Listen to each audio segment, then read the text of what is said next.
A donde está el Espíritu Santo hay libertad. Siempre he creído eso. Siempre he confiado en la gracia y en el amor del Señor las cosas. ¿Me puedes dar un poquito de...?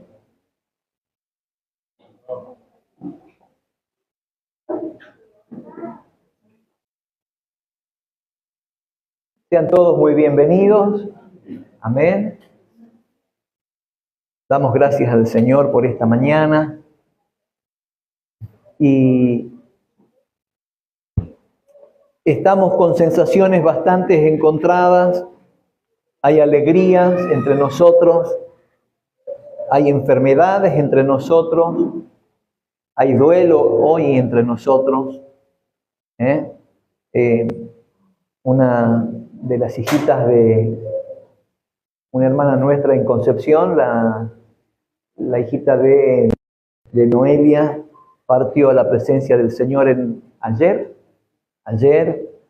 y con solo 11 años, 18 años.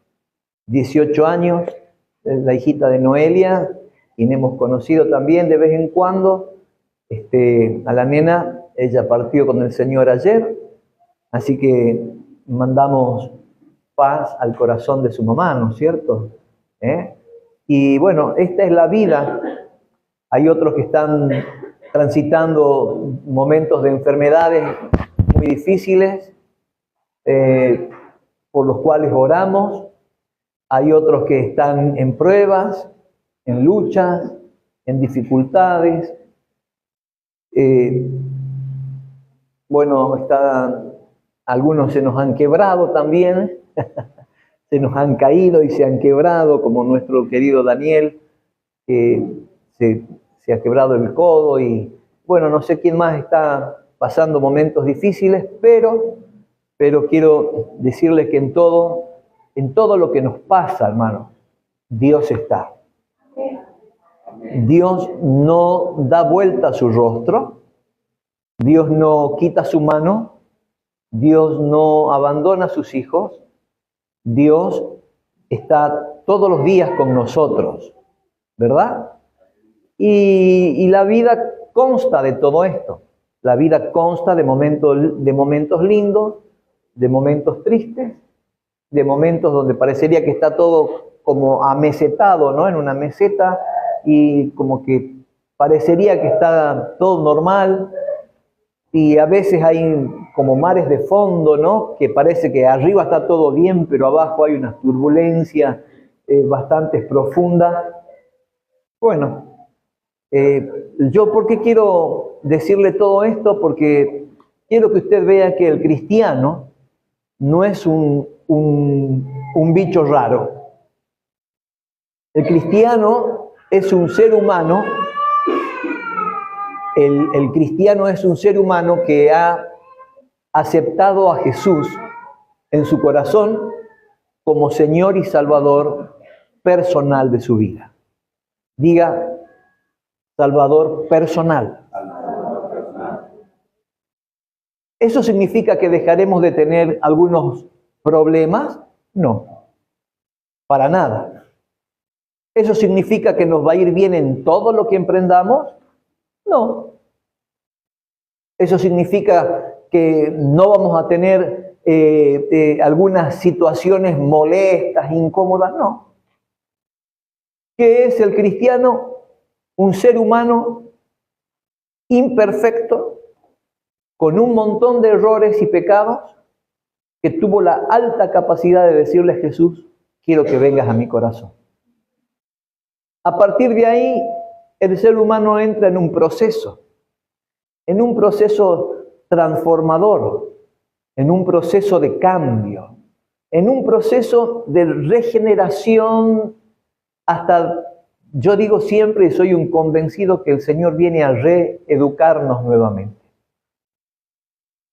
Porque sin Cristo estábamos muertos. Sin Cristo estábamos destituidos de la gloria de Dios. Sin Cristo éramos hombres y mujeres comunes y en algunos casos hasta ordinarios. Así éramos sin el Señor. ¿Qué hizo Jesús? Cambió nuestras vestiduras de pecados y de una mala forma de vida y nos vistió, dice la Escritura, de lino fino. ¿Qué quiere decir? Que empezó un cambio interior en nuestro corazón que sin darnos cuenta fuimos cambiando. Fuimos, no digo siendo perfectos, pero sí en camino a esa perfección de excelencia, de santidad, de amor. Miren, a veces hay personas que tienen mucha fe, pero no tienen santidad. Creen mucho en Dios, pero no le acompaña la santidad. Y cuando no te acompaña la santidad, la fe es una fe muy liviana. Es una fe como que cualquier otra persona puede decir, yo creo en Dios. Usted va afuera y le pregunta a la gente si cree en Dios, el 90% le va a decir que sí, cree en Dios, pero no tiene la vida que le va a ir acompañando a esa fe para poder tener una vida espiritual sustanciosa, consistente, una vida de cambio. Entonces, vemos que hay un montón de cosas que tienen que ver con esto de saber quiénes somos nosotros. ¿Quién es usted? ¿Cómo era? ¿Y qué hizo el Señor? ¿O qué está haciendo Dios con usted? A veces nos avergonzamos de los cambios que estamos teniendo. ¿Por qué? Porque los que nos conocían antes comienzan a burlarse de la nueva forma que hemos abrazado para vivir. Entonces yo en esta mañana quiero que charlemos, quiero que podamos disfrutar la palabra del Señor. El día jueves ha sido muy lindo, el fin de semana también que hemos pasado con los hermanos de Chile también ha sido muy bonito, poderoso, ¿no?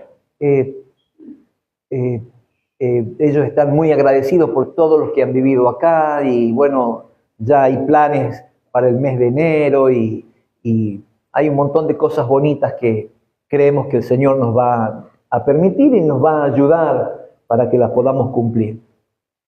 Pero esto de la vida cristiana, no sé si usted pensó alguna vez, qué poderosa es la vida cristiana, qué poderosa es la iglesia. Qué poderosa es la iglesia en sí misma, sin necesidad de que estemos nosotros, ninguna persona. En sí misma la iglesia tiene una gracia.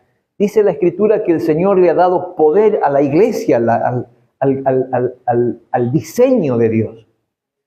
Y hay una gracia que yo a veces digo, pensar que ninguno de nosotros estamos obligados a venir.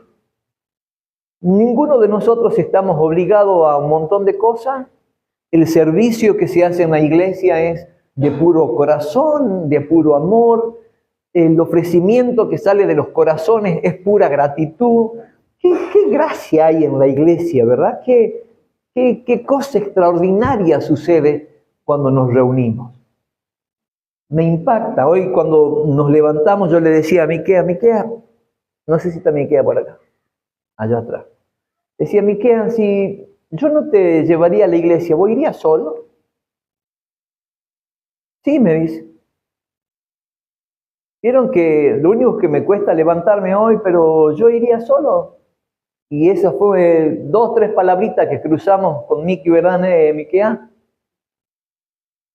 Porque ¿a quién se les obliga a venir? Bueno, los que están obligados a venir, yo quisiera que cambien ese corazón, ¿no? Y lo hagamos por amor, lo hagamos porque vamos entendiendo que nos vamos a encontrar con el Señor, que no dependemos de nadie ni de otra persona para venir a la iglesia. Eso también es algo poderoso, ¿no? Algo que sucede Cuando son niños, bueno, uno los trae a los chicos y qué sé yo. Pero cuando uno se va haciendo más grandecito ya no viene obligado. ¿O quién viene obligado? Sinceramente, nadie, ¿verdad? Nadie viene obligado, solo los más pequeños porque tienen que quedarse a dormir o cosas así, pero nadie viene obligado a la iglesia. Ahora, si ese es tu caso, me gustaría que lo veas en tu corazón, porque no sirve venir obligado. Sirve venir por amor. Sirve venir por lo que yo estoy entendiendo, por lo que el Señor hizo en mí, por lo que el Señor ha transformado en mi corazón. Eso es bueno, eso sirve. También entiendo que cada uno tiene su tiempo. Había uno que decía, yo soy nuevo. Tenía como 12 años en el Señor y seguía diciendo, yo soy nuevo, ¿no? ¿Y hasta cuándo uno es nuevo? Uno es nuevo un rato nada más. Yo me acuerdo cuando tenía mi auto nuevito, no lo quería pasar por un charco de agua para que no se me ensucie. Pero el primer charco de agua que lo pasé, ya dije, más sí, listo, y empezó ese auto a dar fruto, y ahí sigue hasta el día de hoy, ¿no? Pero uno es nuevo un ratito, no lo quiere ensuciar hasta que puso las cosas. Pero después, uno ya tiene que andar solo. Estamos viviendo varias situaciones, como yo les decía hace un rato, que están dentro de nosotros. Estamos dentro de un cuerpo que es la iglesia. Y la iglesia sufre situaciones, momentos lindos, momentos difíciles, ¿no? Como los que estamos anunciando en esta mañana. Así que yo quisiera que oremos por aquellos que están pasando un momento difícil en este momento.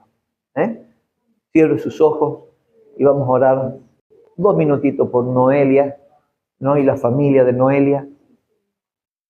Hoy hay una mamá que tiene que despedir a su hija y el pastor Enrique en un rato más va a estar viajando para allá. Hoy tenemos hermanos que están peleando entre la vida y la muerte con enfermedades. Hay situaciones que se tienen que destrabar, operaciones que tienen que ser rápidas. Así que oremos. Padre, dígale, Señor, perdona mis pecados. En esta mañana lávame con tu sangre preciosa. Señor, y oramos por nuestros hermanos. Oramos por Noelia, oramos por su vida, por su familia. Señor, hoy esta mamá tiene que despedir a una de sus hijas. Te rogamos que un consuelo profundo venga a su mente y a su corazón. Te rogamos, Padre, que tú traigas paz sobre la familia, en el nombre de Jesús.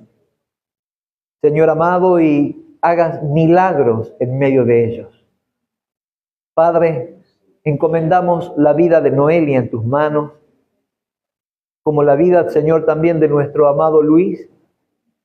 Padre, haz milagro, haz un milagro, sana a los que están enfermos, levanta, Señor, al oprimido, levántalos, Padre, aquellos que anhelan de ti, anhelan tu vida. Muéstrales tu gloria, Señor, en el nombre de Jesús. Muéstrale tu gloria. Revélate a ellos, Padre, y también a nosotros, como Dios todopoderoso y eterno, como el médico divino, como el sanador de nuestros cuerpos. Manifiesta tu gloria y tu poder en todos, Señor, aquellos que estén enfermos en esta mañana. Muestra tu gloria, desata tu bendición en este lugar. Abre, Señor, nuestros ojos, destapa nuestros oídos.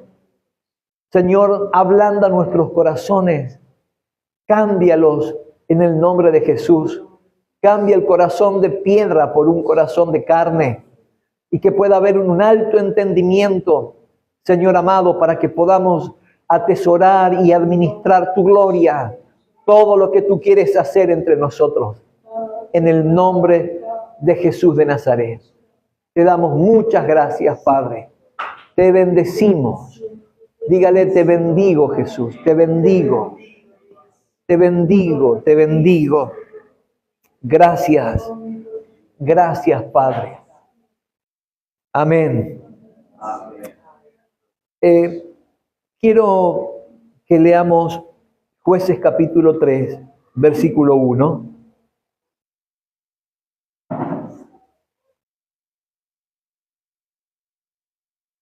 Jueces capítulo 3, versículo 1. Valera nomás, Reina Valera.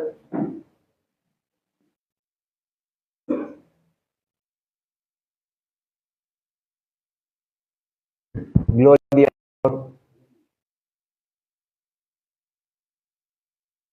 ¿Lo tenemos? Dice la palabra del Señor así. Estas pues son las naciones que dejó Jehová para probar con ellas a Israel. A todos aquellos que no habían conocido todas las guerras de Canaán. Jueces capítulo 3, verso 1 estoy. Estas pues son las naciones que dejó Jehová para probar con ellas a Israel, a todos aquellos que no habían conocido todas las guerras de Canaán. Solamente para que el linaje de los hijos de Israel conociese la guerra, para que la enseñasen a los que antes no la habían conocido. Los 5 príncipes de los filisteos, todos los cananeos, los sidonios, los heveos que habitaban en el monte Líbano, desde el monte de Baal-Hermón hasta llegar a Hamá. Y fueron para probar con ellos a Israel, para saber si obedecerían a los mandamientos de Jehová que él había dado a sus padres por mano de Moisés. Así los hijos de Israel habitaban entre los cananeos, heteos, amorreos, fereceos, heveos y jebuseos. Y tomaron de sus hijas por mujeres y dieron sus hijas a los hijos de ellos y sirvieron a sus dioses. Amén. Esta es la realidad del pueblo de Israel. Israel, por la desobediencia y por siempre estar con los pensamientos o los ojos puestos en otras situaciones o puestos en el mundo, digamos, Dios dejó a Israel enemigos que lo iban a atacar siempre. Diga conmigo, siempre. Hasta el día de hoy Israel sufre la misma situación. Le dejó los 5 príncipes de los filisteos, le dejó al cananeo y dice, ¿no es cierto?, a los sidonios, los heveos que habitaban en el monte Hermón hasta llegar a Hamá, y fueron para probar, dice, con ellos a Israel para saber si obedecerían al Señor, los mandamientos de Dios. Eso en lo natural sigue. Hasta el día de hoy, Israel sigue batallando. La vida de Israel, pueblo de Israel, pueblo, nación de Israel, Estado de Israel, hasta el día de hoy, sigue guerra. Y ustedes que leen las noticias, saben, ¿verdad? En lo espiritual, eso también sigue activo y eso tiene que ver con nuestras vidas. Hay enemigos que se nos van a levantar de tanto en tanto. Hay situaciones como las que venimos hablando que de tanto en tanto van a levantarse para probar nuestra mente y nuestro corazón. Pero Dios los dejó. Diga conmigo, Dios los dejó. Dios los dejó. ¿Para qué? Para ver si nosotros somos obedientes. Para ver si nosotros le creemos al Señor. Para ver si de verdad le vamos a seguir al Señor de la forma en que nosotros de labio decimos que le vamos a seguir. Cada vez que se levanta un enemigo, hay muerte. Cada vez que hay guerra, hay muerte. Cada vez que hay guerra, hay inversión de dinero. Yo no me puedo explicar, y creo que usted tampoco, cómo, por ejemplo, Rusia contra Ucrania, que están destruidos esos pueblos, siguen comprando armamento de guerra. Es un negocio mundial. El negocio de las armas es un negocio de gente perversa, pero es un negocio real. ¿Cómo los países árabes van a seguir? Si ustedes vieran las fotos a veces de las ciudades, están ruina sobre ruina y se siguen bombardeando. Uno puede decir, están desquiciados, pero porque hay un negocio. Y cuando se levanta la guerra, cuando un enemigo se levanta, no es que yo solamente me tengo que quedar quietito para que ver que nadie me apunte o nadie haga algo. No, cuando hay un rumor de guerra, hay una actividad que se tiene que empezar a mover. O sea, hay algo que se tiene que empezar a manifestar, ¿verdad? Ya sea o me comienzo a preparar, o comienzo a invertir, o comienzo a estudiar, a ver el campo, lo que fuera. Entonces yo tengo que empezar a visualizar lo que va a suceder cuando la guerra se desate. Un enemigo se levanta primero para amenazar, un enemigo se levanta primero a desafiarte, se levanta para probar tu corazón, para ver si le vas a dar batalla o no. Dice la Escritura que cuando un ejército se levantaba contra otro, mandaban emisarios para ver si iba a ser factible la guerra o no, porque si uno venía con 10.000 y yo tenía 500, no, era preferible decir no, nos rendimos, podemos morir salvo el honor que habría en los pueblos, ¿verdad? Pero si no, mandaban emisarios y se negociaban en los tiempos de guerra. También dice la Escritura que en el tiempo de las guerras salían los reyes. Y ahí ustedes ven que cuando tenía que salir David, no salió a la guerra, porque era el tiempo en que los reyes salían a la guerra. David no sale a la guerra, se queda y ahí comete el pecado con esta mujer, que le trajo una decadencia de maldición tremenda, ¿no? Que los que conocen la historia saben todo lo que pasó por no estar preparado para la guerra David. Entonces, cuando hay rumores de guerra, los pueblos comienzan a prepararse. Cuando hay rumores, por ejemplo, ahora que está muy de moda, hablábamos con el pastor Juan de Iquique, antes no se conocían los tsunamis hasta que vino el tsunami de Indonesia. Antes no se conocía. ¿Qué era un tsunami? No se conocía, ¿no? Todo eso. Pero cuando hay rumores de tsunami o rumores de terremotos, ya hay sensores que van midiendo todo esto, la gente comienza a prepararse y comienzan a decir, bueno, junten agua, junten comida no perecedera, busquen lo elemental, una linterna, encendedores, para ver que podamos subsistir si llega a suceder algo así. Entonces, vemos, amado, que en una guerra uno no se puede quedar con las manos cruzadas. Uno debe invertir. Invierte tiempo, invierte un poco de coraje, invierte dinero, ¿no? Capacita a los que están al lado como para que puedan defenderse, porque en la guerra nos defendemos solos y tratamos de sobrevivir personalmente. Los más capacitados van a guardar a los demás, pero en una batalla cada uno salva su propia vida, ¿no es cierto? Entonces, dice la Escritura que el Señor dejó enemigos para probarnos la fe.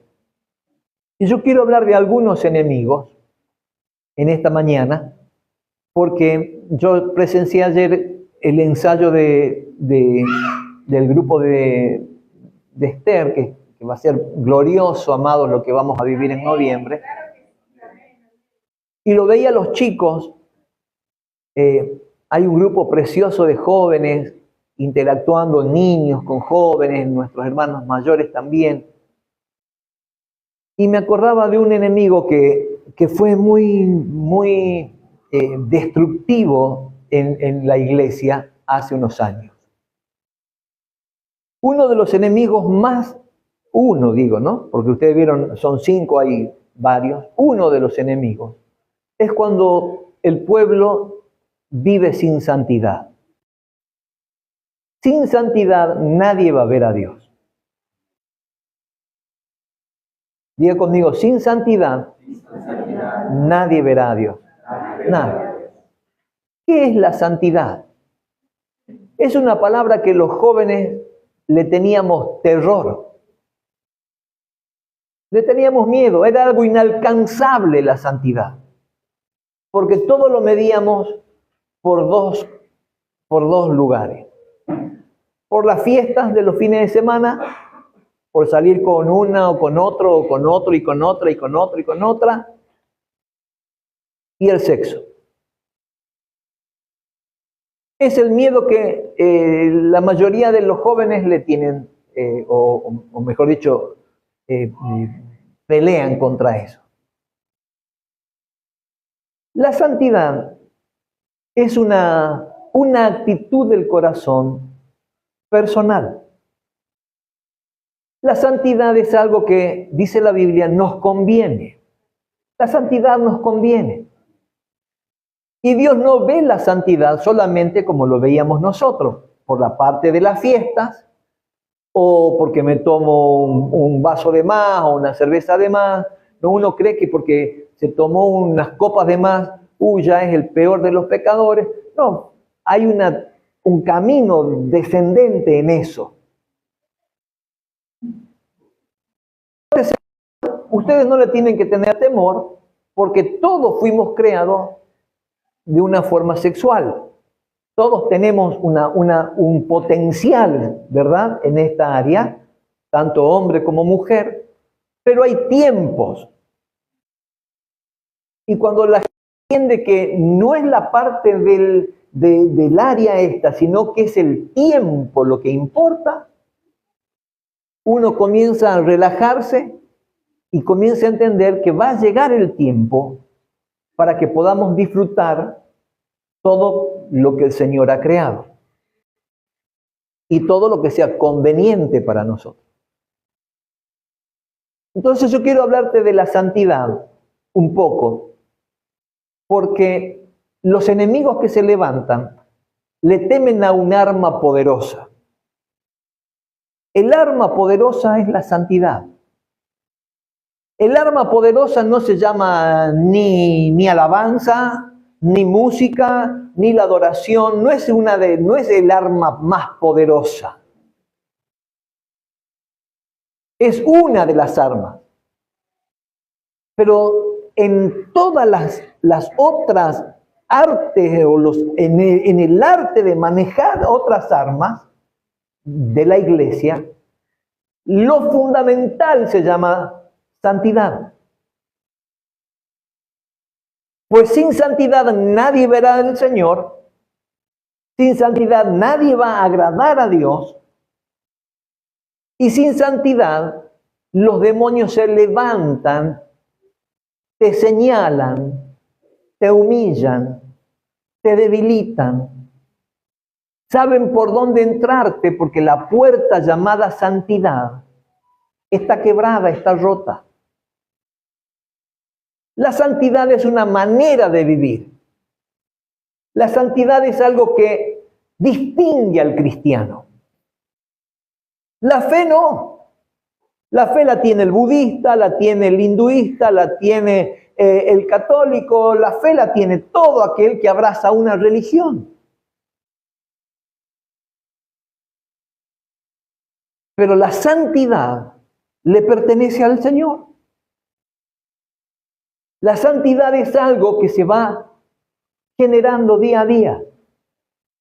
Uy, pastor, pero a mí me cuesta dejar esto. Pastor, me cuesta dejar aquello. Claro que te cuesta, porque eso está pegado a tu carne, a tu alma, por el pecado con el que hemos nacido todos. Pero cuando yo decido cambiar, eso se comienza a desprender solo. la gracia, la unción del Espíritu Santo, el poder transformador de la gracia del Señor, hace que eso que nosotros no podíamos, por una decisión de vida, comienza a desprenderse. Y lo que antes te tenía atrapado, hoy ya no tiene poder sobre vos. Pero es una decisión.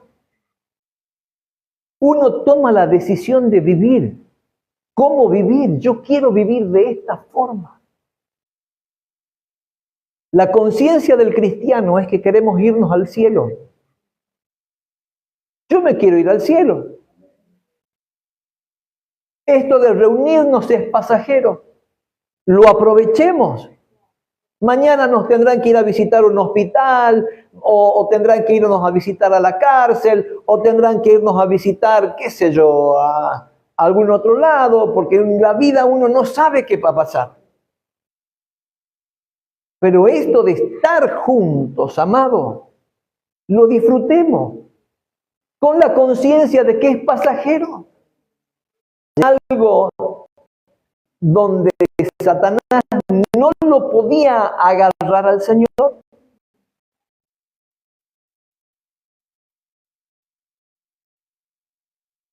¿Al Señor le faltó la fe en algún momento?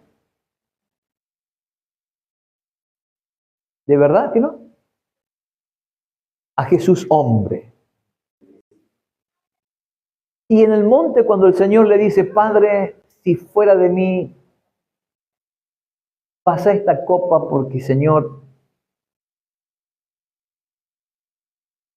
¿le habrá faltado la fe un poquito ahí? ¿Saben? Estaba sufriendo en la carne. La estaba pasando mal, de tal manera que las gotas de sudor eran como grandes gotas de sangre, dice la Escritura. Tuvieron los ángeles para sostenerlo y ministrarle a Jesús. Él había resucitado a los demonios, pero ¿saben en qué momento, por qué Jesús comenzó a tener esa sensación tan horrible? Porque Él estaba cargando el pecado de todos nosotros. Él que era santo, puro, Él estaba cargando toda la mugre nuestra, todas nuestras enfermedades, todas nuestras maldiciones. Él lo estaba llevando y se lo estaba llevando Él. ¿Dónde tambalea el Señor? Cuando su santidad es movida un poco. Porque el carga pecado, maldito es. Jesús sabía que iba a la cruz. Y Jesús sabía que la cruz era sinónimo de ¿qué? Vergüenza. Maldito aquel que es colgado en un madero. Maldito. No es que tenía fe, claro que tenía fe. Pero la santidad es lo que se vio un poco allí. Padre, si fuera por mí, pasame esto, yo no quiero. Se mantuvo puro. No había, Satanás no tenía de dónde agarrarlo. Satanás no tenía de qué acusarlo. Por eso, fíjense ustedes, amados, uno de los enemigos con el que usted va a batallar siempre es con la decisión de ser santo. Jóvenes, no piensen que solamente el no salir de fiesta o el no andar adulterando o fornicando es no vivir en santidad. Hay más. Hubo una generación preciosa de jóvenes que servían al Señor. Hubo una generación poderosa de muchachos, servidores del Señor, entendidos en la palabra, conocedores de caminos y de batallas, pero empezaron a hacer algo. Empezaron a encubrirse los pecados. Uno pecaba y el otro lo cubría. El otro pecaba, el otro lo cubría. Uno hacía algo, el otro se quedaba callado. Y saben, amados, de un día para el otro, Esa generación poderosa, la he conocido yo, poderosa, fue destruida, fue derrumbada por no guardar la santidad. Ser santo es pagar un precio. Ser santo es decir, yo no me prendo en esta. Ser santo es decir, yo entiendo lo que a Dios le gusta, y si a Dios no le gusta lo que yo hago, listo, lo dejo de hacer. ¿Cómo salgo de la santidad? Armándome de pensamientos. Lo que usted hace o como usted vive, ¿le agrada a Dios? Como nosotros hablamos o como nosotros actuamos, ¿le agradará a Dios?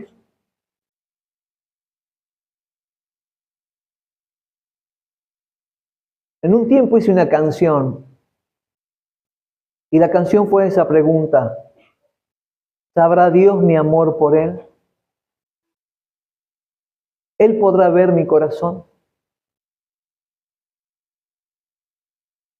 ¿Sabrá Dios cómo yo le amo a Él o no? ¿Él podrá ver mi corazón? Claro, todo lo ve.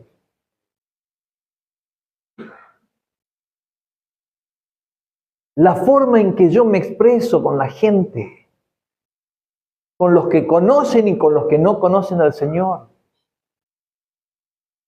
¿Cómo me comporto cuando no me ve nadie?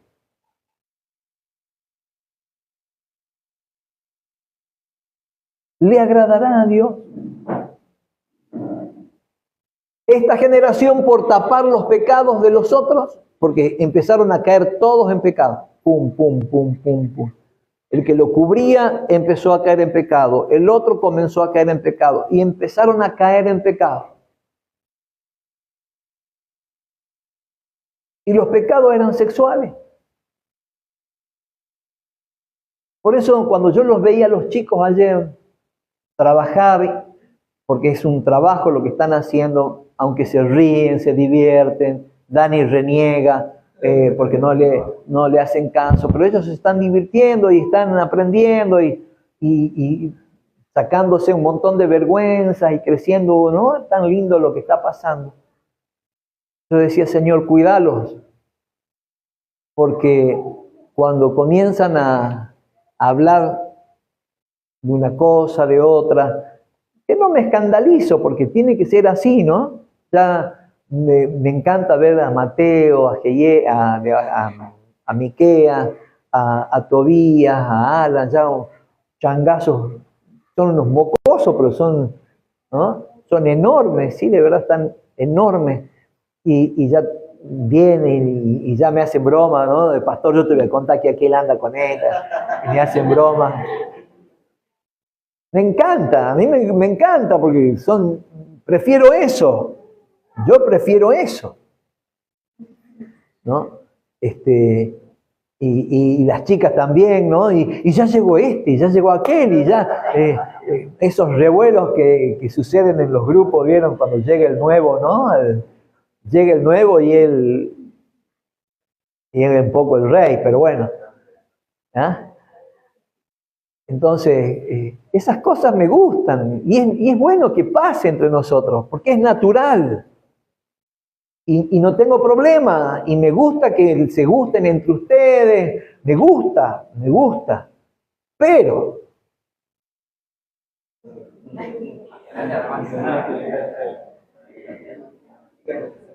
hay tiempos y tiempos, ¿verdad? Hay tiempos y tiempos. Y yo siempre digo que para un fierito, siempre hay una fierita, ¿no? ¿Ah? Y para una fierita siempre hay uno más fierito, entonces no se preocupen, el tiempo llega. Amén. Los tiempos llegan, son hermosos y hermosas, el tiempo llega. Pero, yo que he conocido este enemigo y viendo el panorama ayer tan lindo, yo quiero advertirles. Disfruten, jueguen, trátense bien. Hablen bien. Hablen bien el uno del otro.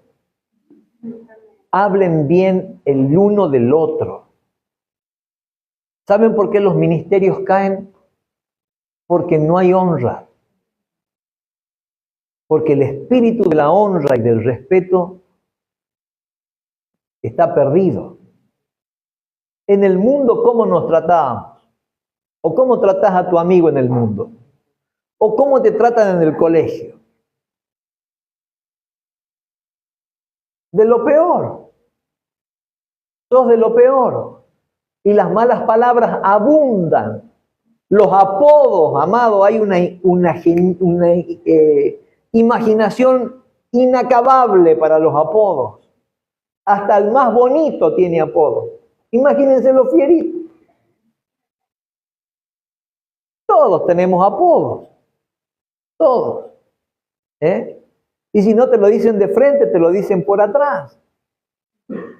Entonces, amado, esas cosas entre nosotros no pueden estar.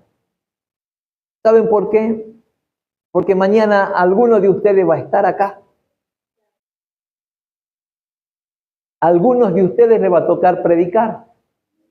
A algunos de ustedes les va a tocar abrir la reunión, como ya nos estamos organizando para el viernes 15. Algunos de ustedes mañana tendrá que ser el que dirija las alabanzas. ¿Te tenés que ir? Sí, vayan. Los bendigo. Dale nuestros cariños a la familia. Que el Señor les use mucho. Los bendecimos. Vayan tranquilos, pastor.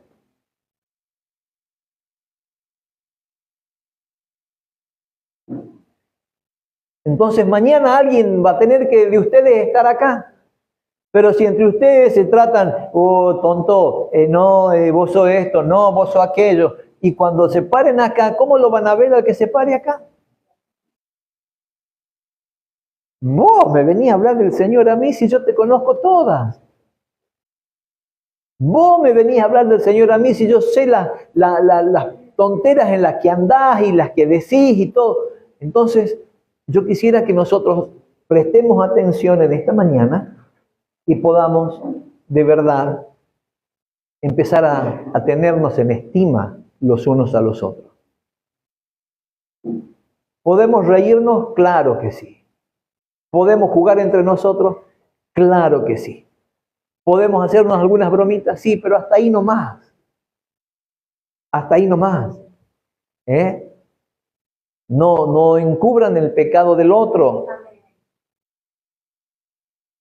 Otras situaciones que me gustaría que nosotros vamos teniendo es que entre nosotros hay gente que viene sirviendo al Señor de hace mucho tiempo. Y hay gente que se merece honra. Hay gente que se merece el respeto. Hay gente que se merece. Diga conmigo, hay gente que se merece. ¿Por qué? Porque nos presiden hace mucho tiempo en las cosas del Señor. Y el saber honrar también es un arma del cristiano.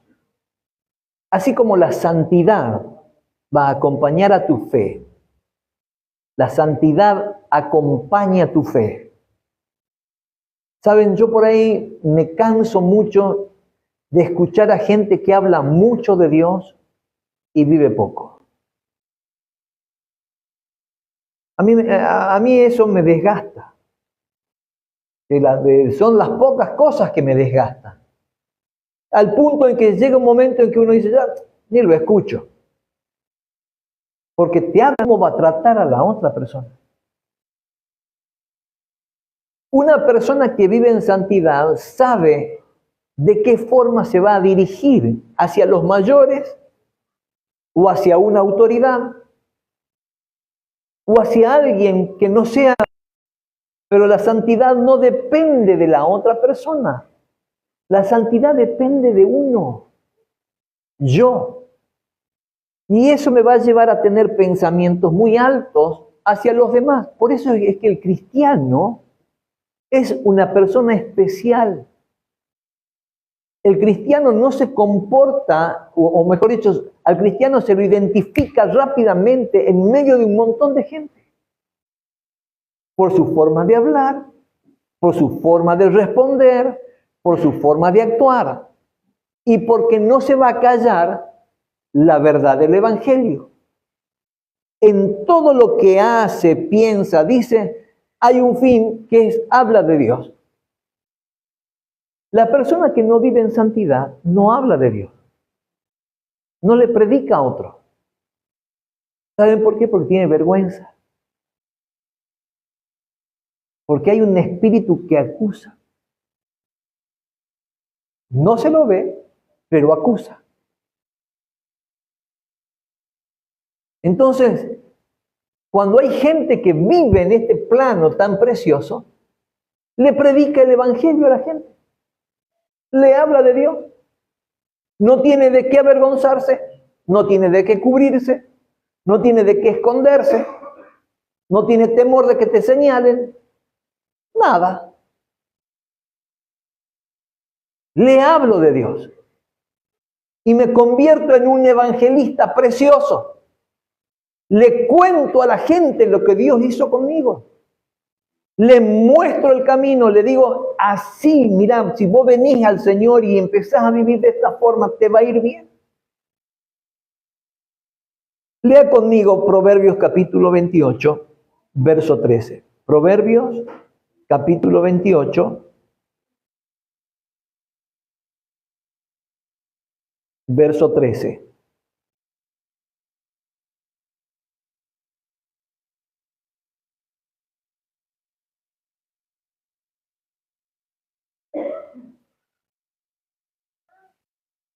¿Lo tiene? ¿Lo leemos juntos? Vamos. El que encubre sus pecados no prosperará, mas el que lo confiese y se aparta alcanzará misericordia. Fíjense ustedes lo que es no vivir en santidad. No vivir en santidad es vivir en escasez. No vivir en santidad es dejarle las puertas abiertas al diablo para que se robe nuestra semilla. No vivir en santidad es vivir estancado, estancado, estancado, estancado, estancado. Cuando Dios te dice, tenés todo el camino para andar, el pecado te estanca en un solo lugar y te empobrece. Diga conmigo, el pecado me empobrece. Usted va a trabajar 48 horas de día por día y no le va a alcanzar. No te va a alcanzar. No te va a rendir.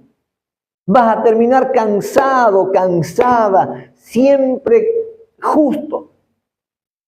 ¿Por qué? Porque el pecado empobrece. Y fíjense en que cuando habla de pecado, no especifica qué pecado. Porque cada uno sabe de dónde le aprieta el zapato. Cada uno sabe lo que tiene que cambiar y no lo quiere cambiar. Cada uno sabe lo que tiene que dejar de hacer y no lo quiere dejar. Entonces el pecado empobrece a la gente. Veía el otro día en las colas, vieron que se celebró lo de San Cayetano, ¿no? Un éxito. Todos buscando trabajo, todos buscando. Pero amados, están buscando mal. Porque un santo, tenga el nombre que tenga el santo, no te va a dar el cambio de tu corazón. Porque para empezar a ser un hombre libre, uno tiene que tener a Cristo en el corazón. Entonces, Cuando yo me aparto de lo que a Dios no le agrada, Dios dice, ajá, qué bien, qué bueno, qué bueno. Dios se agradará de la fe que tenemos. ¿Qué piensa usted? Dios dirá, che, qué fe que tiene el pastor Miguel, impresionante. Mi pregunta es, ¿Dios se agrada de la fe o Dios se agrada de la obediencia? ¿Qué le gustará más a Dios? ¿Qué? ¿Seguro? Sí, ¿verdad? Usted no lo dude. ¿A qué le agrada más al Señor? La obediencia. ¿A qué? A su palabra. Dice que el Señor le dejó estos enemigos para probar a Israel si iban a ser obedientes a sus mandamientos. A los mandamientos. Si somos fieles a los mandamientos, agradamos a Dios. Si nos apartamos del pecado, Dios nos va a prosperar. ¿Depende de alguien mi santidad? No. Y eso yo quiero enseñarte. No depende de la otra persona ser santo. Yo decido por mí. A los niños, cuando son niños, les enseñamos a que sean santos. Les enseñamos a que hay cosas que no le agrada a Dios, ¿verdad? Pero a veces nosotros le enseñamos a los niños, pero no la vivimos nosotros. ¿Y quién provee? ¿Los niños o los padres? Y hay padres que no alcanzan. Hay padres o hay familias que una cosa u otra, y Satanás roba y roba y roba. Te roba el fruto de tu trabajo, te roba el fruto de tu fuerza, te roba los años. ¿Por qué? Porque hay algo que uno debe cambiar.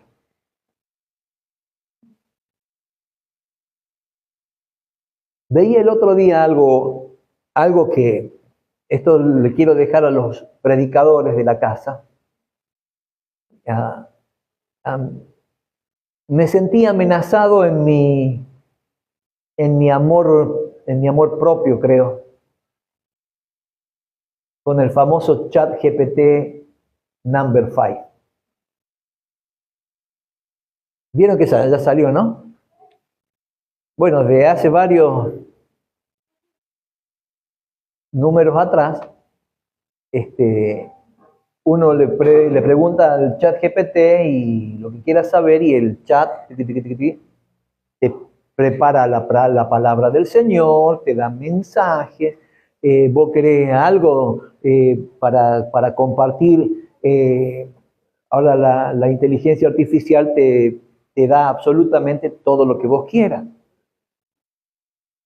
Y me agarró como un celo santo. Yo lo escuchaba a Daniel el otro día, ¿no? Ese celo por la iglesia. Y a mí me agarra ese tipo de celos santos también, que no me gustaría que ninguno de nosotros le preguntemos al chat qué podemos predicar el jueves, qué podemos predicar el domingo. Dame un bosquejo para yo, porque hay algo amenazante. Y ustedes lo más grande me van a entender, es que podemos llegar a anular la voz del Espíritu Santo. Dios nos libre. Dios nos libre. Hay bosquejos profundos, ustedes le pueden preguntar cualquier cosa.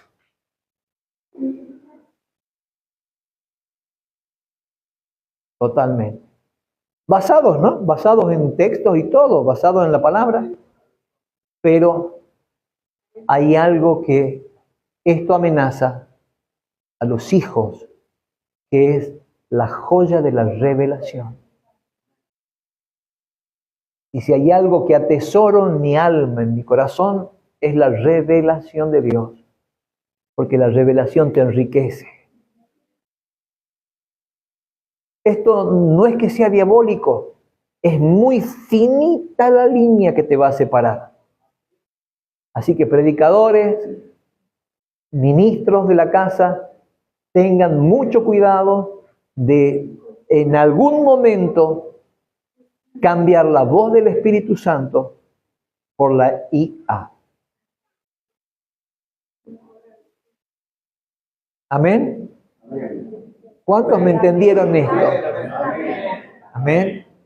Ustedes quieren algo de Dios, busquen, amados. El Espíritu Santo les va a enseñar lo profundo. El Espíritu Santo les va a enseñar la verdad. El Espíritu Santo no los va a hacer desviar a ninguno. Tengan mucho cuidado con la IA en este aspecto. Y para ir terminando esto, amados, solo quiero que nosotros podamos identificar cuáles son nuestros enemigos. Porque Dios los ha dejado. Dios ha dejado para que no nos olvidemos el arte de la guerra. Se lo dejó a Israel. Porque la guerra es un arte.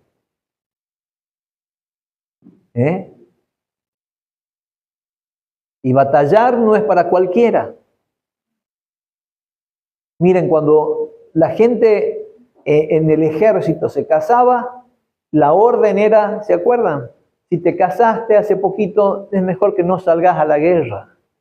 Que el esposo se quede con su esposa por lo menos un año, disfrute de su matrimonio, de su sexualidad, de todo lo que Dios quería darle, por lo menos un año que se quede. Pero luego del año, ese hombre tenía que salir a la batalla. Y amados hermanos, nosotros de tanto en tanto vamos a tener batallas. De tanto en tanto algo va a suceder. Eso no significa que Dios sea malo. Eso no significa que Dios no está con vos. Eso no significa que la iglesia no sirve, como muchos dicen, no, en la iglesia no pasa nada. La iglesia no tiene la culpa de tu ignorancia o de lo que Dios quiere hacer con vos en el mejor de los casos. La persona que está a tu lado no tiene la culpa de lo que estás viviendo. Dios te quiere enseñar. Y cuando Dios te enseña, la victoria está asegurada. Cuando vos sales consciente de lo que está pasando, hay temores que te van a asaltar, sí. Hay miedos que te van a sobrevenir, sí. Pero por eso Moisés decía, si el Señor está con nosotros, ¿quién contra nosotros? Si Dios está con nosotros, ¿quién contra nosotros? Amén. Diga conmigo, si Dios está conmigo, ¿quién contra mí? Ahora, si no aprendes y sigues siendo desobediente, el enemigo te va a cachetear vez tras vez.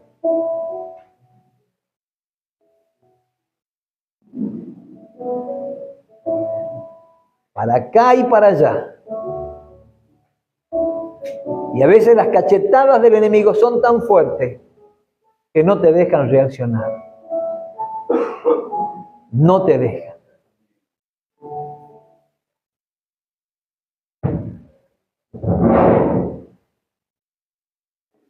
El que encubre su pecado no va a prosperar. Así que muchachos, ¿cuántos quieren ser prósperos? ¿Cuántos queremos ser prósperos? ¿O no?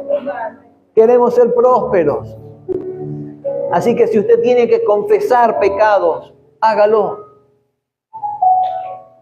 Porque del pecado se sale reconociéndolo. No se sale del pecado diciendo, bueno, yo soy así. El pecado sale cuando yo reconozco que en mí hay cosas que a Dios le desagradan. Y le pido perdón a Dios. Señor, perdóname. perdóname. Yo sé que no estoy bien. Perdóname.